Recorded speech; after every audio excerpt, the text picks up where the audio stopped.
Prime Minister address translated by Honorable Minister Ram Mohan Naidu garu.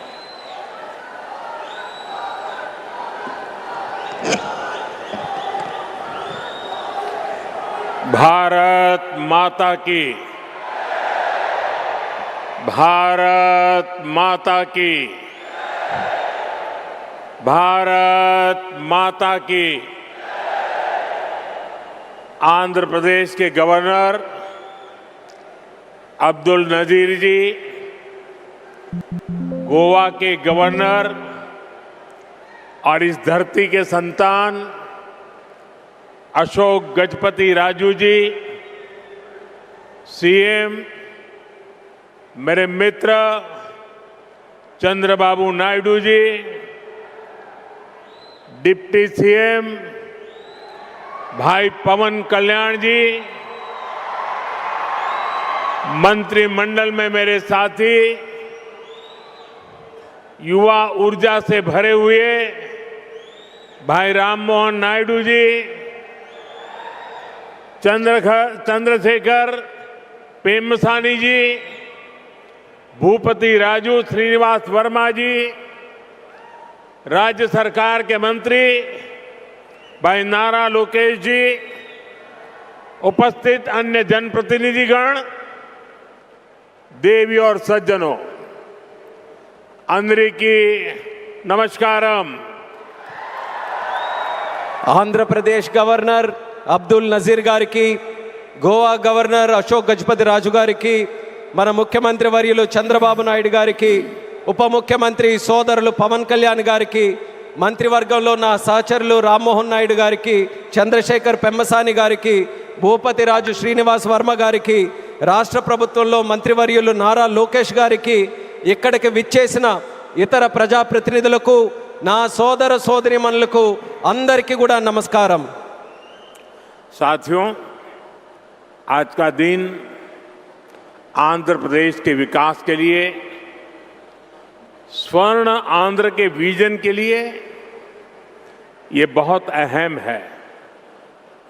मुझे आज बहुत शुभ अवसर पर एक शुभ मास में उत्तर आंध्र की इस पवित्र भूमि पर आने का सौभाग्य मिला है। मैं सबसे पहले भगवान श्री वराह लक्ष्मी नरसिंह स्वामी के चरणों में प्रणाम करता हूं। मैं श्री कुर्मनाथ स्वामी और मां पोंडितल्ली अम्मवारू को नमन करता हूं। మిత్రులారా, ఈరోజు ఆంధ్రప్రదేశ్ అభివృద్ధికి స్వర్ణాంధ్ర విజన్కు ఎంతో కీలకమైన రోజు। ఈ శుభ సందర్భంగా ఈ పవిత్రమైన మాసంలో ఈ పవిత్రమైన ఉత్తరాంధ్ర భూమికి రావడం నాకెంతో సౌభాగ్యంగా భావిస్తున్నాను। ముందుగా శ్రీ వరాహ లక్ష్మీ నరసింహస్వామి వారి పవిత్రమైన పాదాలకు నా నమస్కారాలు అర్పిస్తున్నాను। అలాగే కూర్మనాథ స్వామి వారికి, అమ్మ పైడితల్లి అమ్మవారికి నమస్కరిస్తున్నాను। साथियों, आज यहां करीब 18,000 करोड़ रुपए की विकास परियोजनाओं का शुभारंभ, लोकार्पण और शिलान्यास हुआ है। एयरपोर्ट के साथ साथ ये प्रोजेक्ट आंध्र की रोड कनेक्टिविटी से भी जुड़े हैं। इनमें एनर्जी सिक्योरिटी से जुड़े प्रोजेक्ट भी हैं।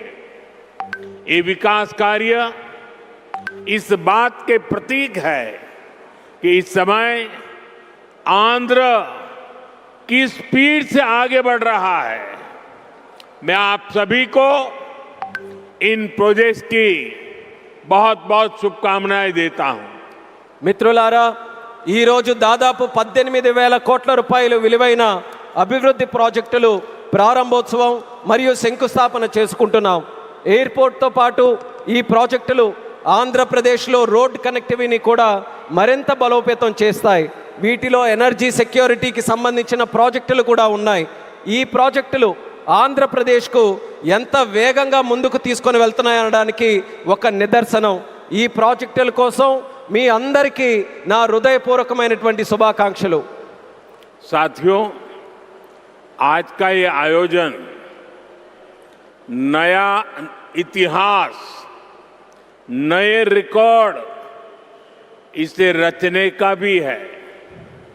आज एक और विकास के नए रिकॉर्ड बन रहे हैं, तो साथ ही ढीमसा डांस का सांस्कृतिक रिकॉर्ड भी रचा गया है। और ये चंद्रबाबू की विशेषता है कि उन्होंने दो क्षितिजों को छुआ है। एक तरफ ऊंची आसमान को छूने वाली व्यवस्था, एयरपोर्ट का निर्माण, और दूसरी तरफ मेरे यहाँ के आदिवासी बहनों के द्वारा ढीमसा नृत्य का विश्व रिकॉर्ड बनाना। मैं चंद्रबाबू के इस विजन को विशेष रूप से सराहना करता हूं। మిత్రులారా, ఈరోజు ఒక కొత్త చరిత్ర, ఒక కొత్త రికార్డును సృష్టించిన రోజు కూడా. ఒకవైపు అభివృద్ధిలో కొత్త రికార్డులు నమోదవుతున్నాయి, మరోవైపు దింసా నృత్యం కూడా ఒక సాంస్కృతిక రికార్డును సృష్టించింది. ఇది చంద్రబాబు నాయుడు గారి విశిష్టత అనేది నేను తెలియజేస్తున్నాను. ఈరోజు చంద్రబాబు నాయుడు గారు ఒక రెండు అంశాలను టచ్ చేశారు. ఒకటి నింగిని ఆకాశాన్ని అంటే ఎయిర్పోర్ట్ అయితే, మరొకటి గిరిజనుల సోదర సోదరీమణులతో ఈరోజు దింసా నృత్యంతో ఒక రికార్డు సృష్టించారు. ఇది చంద్రబాబు నాయుడు గారి విజన్. దీనికి నేను హృదయపూర్వకమైనటువంటి అభినందనలు తెలియజేస్తున్నాను. 13,000 से ज्यादा आदिवासी बहनों और बेटियों की प्रस्तुति, उनका उत्साह, उनका अनुशासन और आदिवासी संस्कृति का गौरव, यह दृश्य वाकई अद्भुत था। इसमें देश की विविधता की झलक भी थी और पीढ़ी दर पीढ़ी सहेज कर रखी गई जनजातीय विरासत भी थी। मैं इस प्रस्तुति के लिए आप सभी का और विशेष रूप से मेरी आदिवासी बहनों और बेटियों का बहुत बहुत अभिनंदन करता हूं। 13,000 మందికి పైగా గిరిజన పిల్లలు మరియు సోదరిమణుల తాలూకా ప్రదర్శన, వారి ఉత్సాహం, వారి క్రమశిక్షణ మన గిరిజన సంస్కృతికి సంబంధించిన ఒక గౌరవం. ఈ దృశ్యం నిజంగా అద్భుతంగా అనిపించింది. దీనిలో మన దేశం తాలూకా వైవిధ్యత కనిపించింది. అలాగే తరతరాలుగా సంరక్షించబడిన గిరిజన వారసత్వం కూడా ప్రతిబింబించింది. ఈ అద్భుతమైన ప్రదర్శనకు మన గిరిజన పిల్లలకు, సోదరిమణులకు, అలాగే ఇక్కడ ఉన్న అందరికీ కూడా నా హృదయపూర్వక అభినందనలు తెలియజేస్తున్నాను. साथियों, ये धरती अल्लूरी सीताराम राजू की धरती है। अल्लूरी सीताराम राजू जी ने जिस धरती पर आदिवासी हितों के लिए अपना जीवन समर्पित किया, आज उसी धरती पर आंध्र प्रदेश के एक नए एयरपोर्ट की शुरुआत हो रही है। ये एयरपोर्ट आंध्र और उत्तर आंध्र की ग्रोथ का रनवे है। ये आंध्र के युवाओं के बेहतर भविष्य का लॉन्च पैड है। मैं आंध्र प्रदेश के लोगों को, देश के लोगों को बहुत बहुत बधाई देता हूं। మిత్రులారా, ఈ నేల అల్లూరి సీతారామరాజు గారి నేల. అల్లూరి సీతారామరాజు గారు ఈ గిరిజన హక్కుల కోసం తన జీవితాన్ని అంకితం చేశారో ఆ పవిత్రమైన భూమిపైనే ఈరోజు ఆంధ్రప్రదేశ్కు ఒక కొత్త ఎయిర్పోర్ట్ ప్రారంభమవుతుంది. ఈ ఎయిర్పోర్ట్ ఆంధ్రప్రదేశ్, ముఖ్యంగా ఉత్తరాంధ్ర అభివృద్ధికి ఒక కొత్త రన్వేగా పనిచేస్తుంది. ఇది ఆంధ్ర యువత యొక్క ఉజ్వల భవిష్యత్తుకు ఒక కొత్త లాంచ్ ప్యాడ్లా పనిచేస్తుంది. ఈ సందర్భంగా ఆంధ్రప్రదేశ్ ప్రజలకు మరియు దేశ ప్రజలకు నా హృదయపూర్వక అభినందనలు. साथियों, पहले जब एयरपोर्ट बनते थे तो एयरपोर्ट के नाम एक ही परिवार के नाम पर चढ़ जाते थे। हमने इस परंपरा को बदला। हमने अयोध्या में एयरपोर्ट का नाम वाल्मीकि के नाम से जोड़ा। हमने पंजाब में संत रविदास जी के नाम से एयरपोर्ट का नाम जोड़ा। और साथियों, केंद्र की एनडीए सरकार ने निर्णय किया है कि इस नए एयरपोर्ट का नाम श्री अल्लूरी सीताराम राजू के नाम पर होगा। आंध्र प्रदेश का जो भी नागरिक इस एयरपोर्ट से यात्रा करेगा, देश और दुनिया का जो भी नागरिक इस एयरपोर्ट से यात्रा करेगा, उसे अल्लूरी सीताराम राजू जी के नाम से जन सेवा और राष्ट्र सेवा की प्रेरणा मिलेगी। మిత్రులారా, ఒక గతాన్ని మళ్ళీ గుర్తు చేసుకుందాం. ఒక సందర్భంలో భారతదేశంలో ఏ ఎయిర్పోర్ట్ నిర్మించినా ఒక్క కుటుంబం తాలూకా పేర్లే దానికి పెట్టేవారు. ఆ చరిత్రని మళ్ళీ ఎన్డీఏ ప్రభుత్వం తిరగరాసింది. అయోధ్యలో ఎయిర్పోర్ట్ ప్రారంభిస్తే దానికి వాల్మీకి గారి పేరు పెట్టాం. అలాగే పంజాబ్లో సంత్ రవిదాస్ గారి పేరుతోని ఎయిర్పోర్ట్ని ప్రారంభించాం. అలాగే ఈ కేంద్ర ప్రభుత్వంలో ఎన్డీఏ కూటమి ఒక ముఖ్యమైన నిర్ణయం తీసుకుంది. ఈ కొత్త ఎయిర్పోర్ట్కి అల్లూరి సీతారామరాజు గారి పేరు పెట్టాలనే నిర్ణయం తీసుకుంది. ఈ ఎయిర్పోర్ట్ ద్వారా ప్రయాణించే ప్రతి ఆంధ్రప్రదేశ్ పౌరుడు అల్లూరి సీతారామరాజు గారి పేరుతో ప్రజాసేవకు, దేశ సేవకు కూడా స్ఫూర్తి పొందుతారని తెలియజేస్తున్నాను. साथियों, बीते 12 इयर्स में देश के एविएशन सेक्टर ने असाधारण प्रगति की है। 2014 तक देश में केवल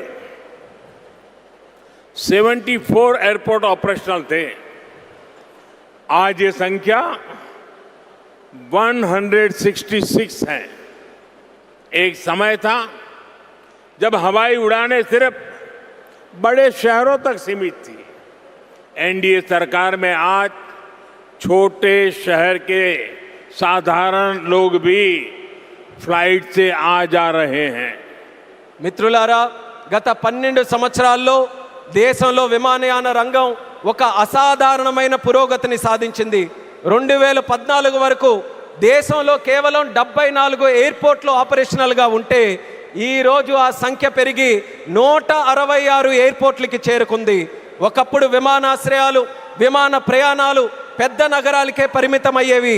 ఈరోజు ఎన్డీఏ ప్రభుత్వంలో చిన్న పట్టణాల నుంచి సాధారణ ప్రజలు కూడా విమానాల్లో ప్రయాణిస్తున్నారని తెలియజేస్తున్నాను. 12 इयर्स में सिर्फ एयरपोर्ट की संख्या ही नहीं बढ़ी है। हमारी उड़ान योजना के कारण आज गरीब परिवार के लोगों को भी जहाज में बैठने का अवसर मिल रहा है। इस योजना ने गरीब से गरीब को अपना सपना पूरा करने में मदद की है। कुछ दिन पहले ही सरकार ने उड़ान योजना के दूसरे फेज की शुरुआत की है। इस पर भी 29,000 करोड़ रुपीस खर्च किए जाएंगे। మిత్రులారా, ఈ 12 సంవత్సరాల్లో కేవలం ఎయిర్పోర్ట్ తాలూకా సంఖ్య మాత్రమే పెరగలేదు. మన ఉడాన్ పథకం వల్ల పేద కుటుంబాలకు చెందిన ప్రజలు కూడా మొదటిసారి విమానంలో ప్రయాణించే అవకాశం వాళ్ళందరూ పొందారు. ఈ పథకం అత్యంత పేదవారికి తమ కలలు నిజం చేసుకునే అవకాశం కూడా కల్పించింది. కొద్ది రోజుల క్రితమే కేంద్ర ప్రభుత్వం ఉడాన్ పథకం తాలూకా ఫేజ్ 2ని కూడా ప్రారంభించింది. దీని ద్వారా దేశంలో 29,000 కోట్ల రూపాయలు ఖర్చు చేయబోతుందని తెలియజేస్తున్నాను. साथियों, एविएशन सेक्टर में देश ने एक और बड़ा माइलस्टोन हासिल किया है। कुछ ही दिन पहले काशी में जिस स्पोक एयरपोर्ट मॉडल का शुभारंभ हुआ, आज वही मॉडल पंजाब के अमृतसर तक पहुंच गया है। इससे अमृतसर से 25 से ज्यादा इंटरनेशनल डेस्टिनेशन जुड़ जाएंगे। मैं इस उपलब्धि के लिए आंध्र की इस धरती से पंजाब के लोगों को भी बधाई देता हूं। साथियों, हमारे आंध्र प्रदेश के पास हमेशा से विकसित भारत का ग्रोथ इंजन बनने का सामर्थ्य रहा है। आंध्र प्रदेश के विकास के लिए हमारे प्रयास डबल इंजन की स्पीड से आगे बढ़े। इसके लिए मैंने आंध्र के लोगों से डबल इंजन सरकार का आशीर्वाद मांगा था और आज चंद्रबाबू नायडू जी के नेतृत्व में, पवन कल्याण जी के नेतृत्व में एनडीए की पूरी टीम आंध्र प्रदेश के लिए डबल स्पीड से काम कर रही है। మిత్రులారా, విమానయాన రంగంలో దేశంలో మరో పెద్ద మైలురాయిని మనం సాధించాం. కొద్ది రోజుల క్రితమే కాశీలో ప్రారంభమైన స్పోక్ ఎయిర్పోర్ట్ మోడల్ ఈరోజు పంజాబ్లోని అమృత్సర్ వరకు కూడా విస్తరించింది. దీంతో అమృత్సర్లో 25కి పైగా అంతర్జాతీయ గమ్యాలకు నేరుగా కనెక్ట్ అవ్వడానికి అవకాశం కలిగింది. ఈ విజయానికి ఆంధ్రప్రదేశ్ నేల నుంచే పంజాబ్ ప్రజలకు కూడా నా హృదయపూర్వక అభినందనలు తెలియజేస్తున్నాను. అలాగే మిత్రులారా, వికసిత్ భారత్ నిర్మాణంలో ఆంధ్రప్రదేశ్ ఎప్పుడూ కూడా ఒక గ్రోత్ ఇంజిన్గా నిలిచే సామర్థ్యం కలిగి ఉంది. ఆంధ్రప్రదేశ్ అభివృద్ధి కోసం డబుల్ ఇంజిన్ వేగంతో మా ప్రయత్నం ముందుకు సాగాలని నేను ఆంధ్ర రాష్ట్ర ప్రజలకు డబుల్ ఇంజిన్ ప్రభుత్వం కోసం ఆశీర్వాదాన్ని నేను కోరాను. ఈరోజు చంద్రబాబు నాయుడు గారి నాయకత్వంలో, పవన్ కళ్యాణ్ గారి నాయకత్వంలో ఎన్డీఏ టీం మొత్తం ఆంధ్రప్రదేశ్ అభివృద్ధి కోసం డబుల్ వేగంతో పనిచేస్తుందని గర్వంగా తెలియజేస్తున్నాను. साथियों, आज देश ब्लू इकोनॉमी को लगातार मजबूत कर रहा है. हमारा विजन है कि पूरा क्षेत्र कोस्टल इकोनॉमिक कॉरिडोर के रूप में विकसित हो. इसी लक्ष्य के साथ विशाखापट्टनम से कृष्णापट्टनम तक हमारे पुराने पोर्ट्स को आधुनिक रूप दिया जा रहा है. इसके अलावा मुलापेटा और रामायापट्टनम में हम नए पोर्ट भी बना रहे हैं. మిత్రులారా, ఈరోజు దేశం బ్లూ ఎకానమీని నిరంతరం బలోపేతం చేస్తుంది. మా విజన్ ఈ మొత్తం ప్రాంతాన్ని ఒక కోస్టల్ ఎకనామిక్ కారిడార్గా అభివృద్ధి చేయడం. ఈ లక్ష్యంతో విశాఖపట్నం నుంచి కృష్ణపట్నం వరకు మన పాత పోర్ట్స్ అన్నిటినీ కూడా ఆధునీకరిస్తున్నాం. అదే సమయంలో మూలపేట మరియు రామయ్యపట్నంలో కొత్త పోర్ట్స్ని కూడా మనం నిర్మించబోతున్నాం. साथियों, पोर्ट डेवलपमेंट के साथ साथ पूरे आंध्र में हाईवे और एक्सप्रेसवे का नेटवर्क तैयार हो रहा है. विशाखापट्टनम रायपुर एक्सप्रेसवे जैसे प्रोजेक्ट इस पूरे क्षेत्र को रफ्तार दे रहे हैं. మిత్రులారా, పోర్టుల అభివృద్ధితో పాటు ఆంధ్రప్రదేశ్ మొత్తం హైవేస్, ఎక్స్ప్రెస్వేస్ నెట్వర్క్ని విస్తృతంగా పెంచుకుంటూ పోతుంది.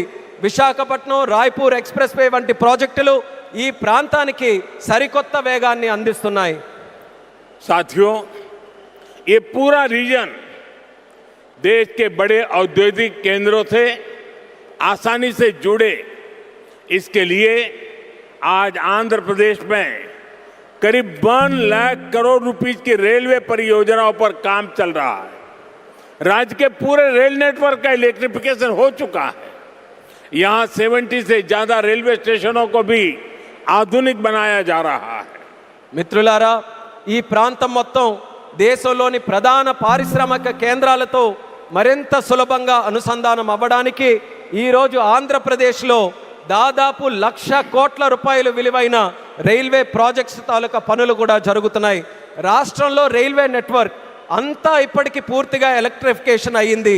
అదేవిధంగా 70కి పైగా రైల్వే స్టేషన్లు కూడా ఆధునీకరిస్తున్నాం. साथियों, आज इस क्षेत्र के विकास में पीएम गति शक्ति नेशनल मास्टर प्लान भी बड़ी भूमिका निभा रहा है. पीएम गति शक्ति के माध्यम से इस पूरे क्षेत्र में रेल, पोर्ट और एयरपोर्ट को एक साथ जोड़ा जा रहा है. जब यहाँ ये आधुनिक लॉजिस्टिक नेटवर्क तैयार हो जाएगा तो उद्योगों को बेहतर कनेक्टिविटी मिलेगी, किसानों को फायदा होगा और ईज ऑफ डूइंग बिजनेस भी बढ़ेगा. మిత్రులారా, ఈ ప్రాంత అభివృద్ధితో పిఎం గతి శక్తి నేషనల్ మాస్టర్ ప్లాన్ కూడా కీలక పాత్ర పోషిస్తుంది. పిఎం గతి శక్తి ద్వారా రైల్ కానీ, పోర్టు కానీ, ఎయిర్పోర్ట్లు కానీ ఒక సమగ్ర నెట్వర్క్గా అనుసంధానం చేస్తున్నాం. ఈ ఆధునిక లాజిస్టిక్స్ నెట్వర్క్ పూర్తయిన తర్వాత పరిశ్రమలకు మరింత మెరుగైన కనెక్టివిటీ లభిస్తుంది, రైతులకి ప్రయోజనం చేకూరుతుంది, అలాగే ఈజ్ ఆఫ్ డూయింగ్ బిజినెస్కి కూడా మరింత పెరుగుతుంది. साथियों, आंध्र प्रदेश हमेशा भविष्य की सोच रखने वाला प्रदेश रहा है. सॉफ्टवेयर, आईटी और टेक सेक्टर में आंध्र के युवाओं ने पूरी दुनिया में अपना डंका बजाया है और इसलिए सरकार यहां के टैलेंट को आंध्र प्रदेश की डेवलपमेंट पावर से जोड़ना चाहती है। మిత్రులారా, ఆంధ్రప్రదేశ్ ఎప్పటి నుంచో భవిష్యత్తును దృష్టిలో పెట్టుకొని ముందుకు సాగే రాష్ట్రం. సాఫ్ట్వేర్ కానీ, ఐటీ కానీ, టెక్ రంగాల్లో కానీ ఆంధ్రప్రదేశ్ యువత ప్రపంచవ్యాప్తంగా తన ప్రతిభను చాటుకున్నారు. అందుకే ఇక్కడ యువత తాలూకా ప్రతిభను ఆంధ్రప్రదేశ్ తాలూకా అభివృద్ధి శక్తితో అనుసంధానం చేయాలని ప్రభుత్వం కోరుకుంటుంది. हमारे टैलेंटेड युवाओं की प्रतिभा का लाभ आंध्र प्रदेश और देश को ज्यादा से ज्यादा मिले, ये बहुत आवश्यक है।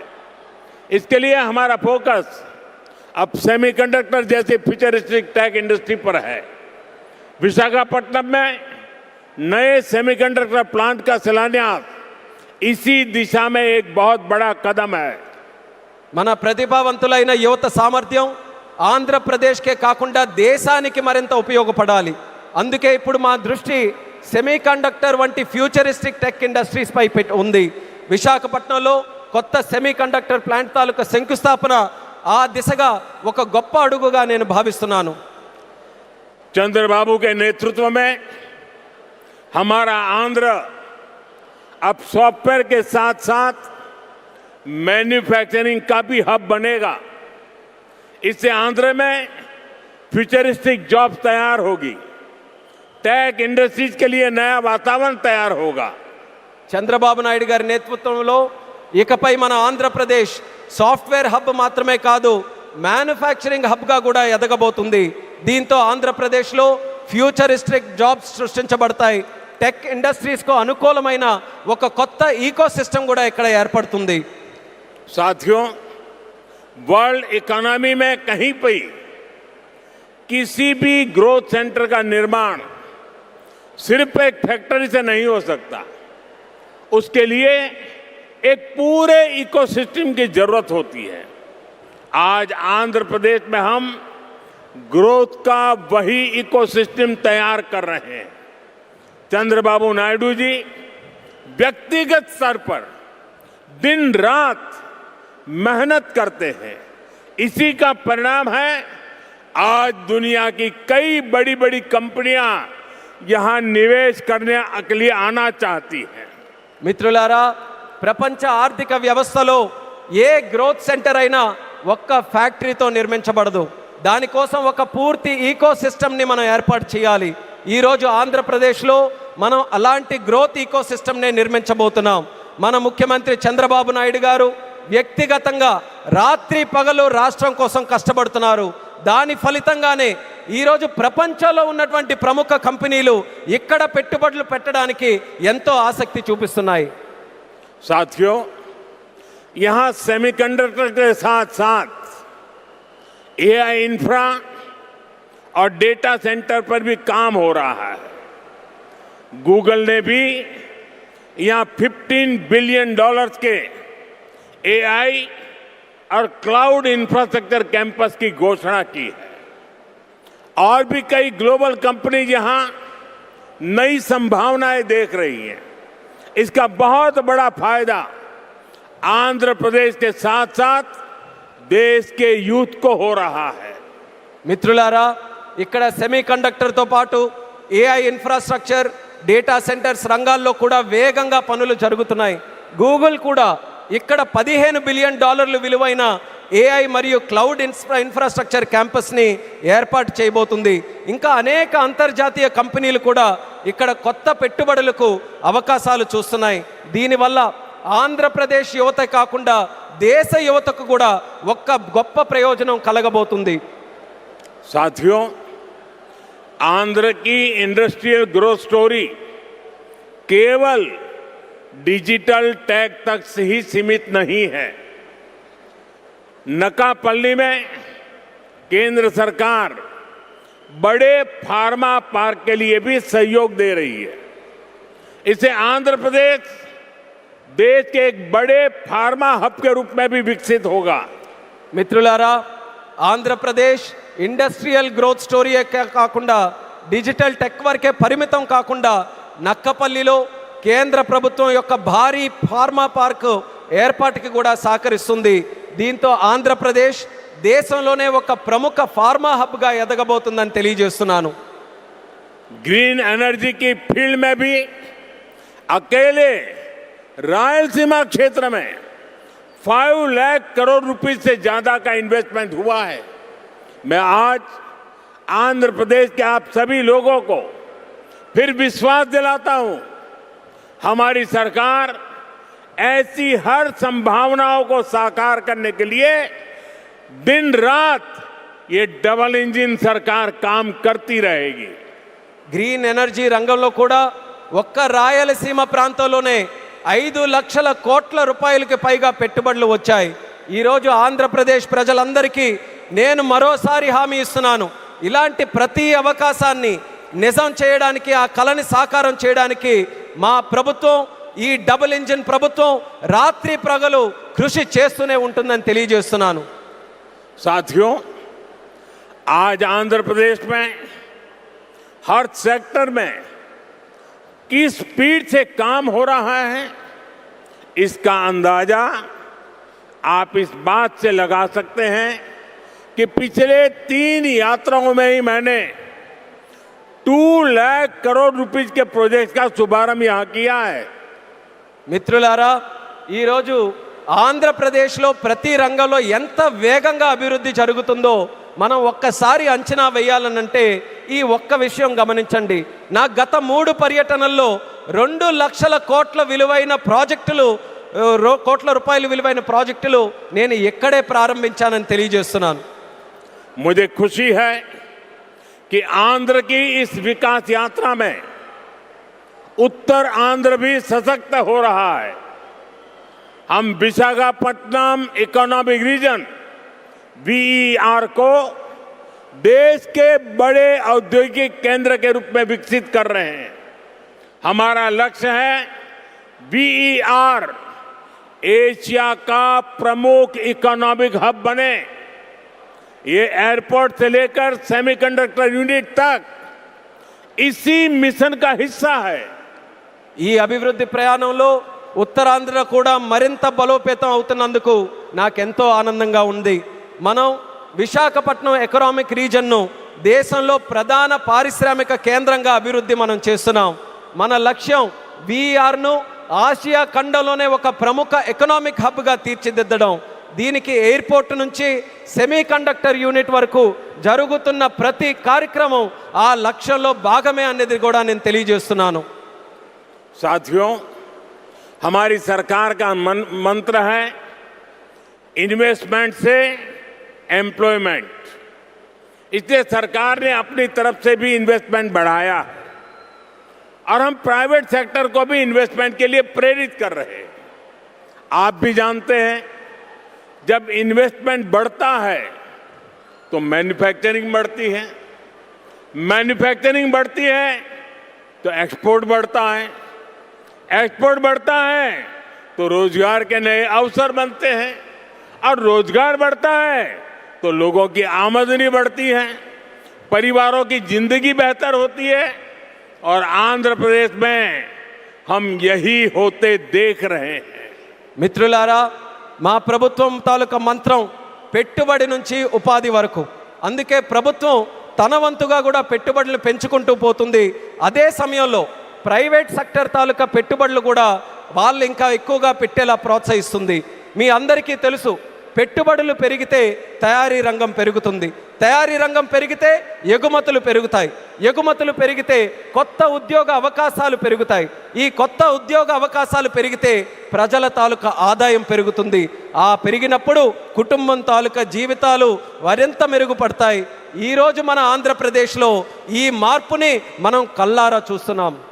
साथियों, मुझे पूरा विश्वास है आज यहां जितने भी प्रोजेक्ट की शुरुआत हुई है, जिनकी नींव रखी गई है, वो सारे प्रोजेक्ट स्वर्ण आंध्रा और विकसित भारत के संकल्प को पूरा करने में बहुत बड़ा योगदान देंगे। चंद्रबाबू जी के नेतृत्व में आंध्र प्रदेश विकसित भारत के सपने को पूरा करने के लिए एक बहुत बड़ा ऊर्जा स्रोत बन रहा है। मैं एक बार फिर इन सभी परियोजनाओं के लिए आंध्र प्रदेश के लोगों को बहुत बहुत बधाई देता हूं। बहुत बहुत धन्यवाद। మిత్రులారా, ఈరోజు ప్రారంభమైన శంకుస్థాపన జరిగిన ప్రతి ప్రాజెక్టు కూడా స్వర్ణాంధ్ర మరియు వికసిత్ భారత్ సంకల్పాలను సాకారం చేయడంలో ఎంతో గొప్ప పాత్ర పోషిస్తుందనే నమ్మకం నాకుంది. మరి చంద్రబాబు నాయుడు గారి తాలూకా నేతృత్వంలో ఆంధ్రప్రదేశ్ రాష్ట్రం వికసిత్ భారత్ విజన్కు ఒక పెద్ద శక్తిగా ఉజ్వలిస్తుంది. మరోసారి ఈ అన్ని ప్రాజెక్టుల సందర్భంగా ఆంధ్రప్రదేశ్ ప్రజలందరికీ నా హృదయపూర్వక అభినందనలు, అలాగే ఇక్కడికి విచ్చేసిన సోదర సోదరిమణులకి నా హృదయపూర్వక ధన్యవాదాలు తెలియజేసుకుంటూ నమస్కరిస్తున్నాను. భారత్ మాతా की జై, भारत माता की జై, भारत माता की జై. बहुत बहुत धन्यवाद।